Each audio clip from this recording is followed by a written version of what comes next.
Hello guys, তো চললাম মায়ের বাড়ি। মায়ের উদ্দেশ্যে রওনা হলাম বাড়ি থেকে।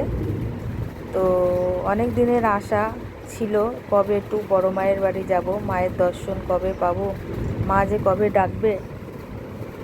তো সেই আশাতে ছিলাম। তো যথারীতি মায়ের ডাক এসেছে, আমি চললাম মায়ের বাড়িতে। তো প্রায় চলেই এসেছি মায়ের বাড়ি, মায়ের কাছে। তো শুধু মনে হচ্ছিল কখন যাব, মায়ের দর্শন কখন পাবো, মাকে কখন দেখা মিলবে, মাকে কখন দেখব। তো যথারীতি আমরা চলে এলাম। আসার পরে গঙ্গা স্নান করার জন্য মা কাকি সবাই ওরা স্নান করলো, আর আমরা স্নান করিনি। আমরা হাত পা মুখ ধুয়ে নিলাম।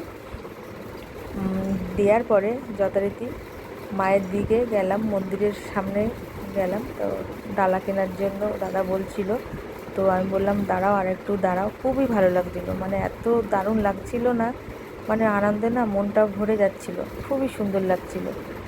তো এত আনন্দ মা দেবে আমি ভাবতেও পারিনি। তো সত্যি আমি খুবই এনজয় করলাম, খুবই আনন্দ করলাম মায়ের বাড়িতে এসে। তো যথারীতি পুজোর ডালা কিনে নিলাম, নিয়ে এবারে মায়ের কাছে যাওয়া সময় এসে গেছে। তো যথারীতি মায়ের দর্শন আমি করে নিলাম, মায়ের কাছে চলে এলাম। এসে মাকে পুজো দিয়ে আবার চলে গেলাম। মায়ের যেদিকেই তাকাই সেদিকেই মায়ের মুক্তি, আর মায়ের সমস্ত সব কিছু। কত সুন্দর মায়ের মুখটা জ্বলজ্বল করছে।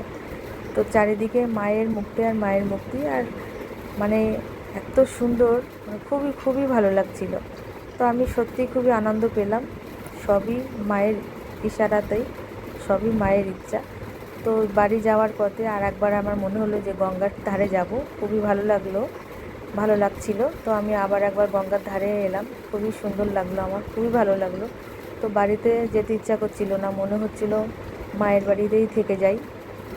তো পুজো দেওয়ার পরে নিরামিষ কিছু খাওয়ার প্রোগ্রাম হলো, তো নিরামিষ খেলাম। নিরামিষ খাওয়া দাওয়া করে আমরা রওনা দিলাম বাড়ির উদ্দেশ্যে বন্ধুরা।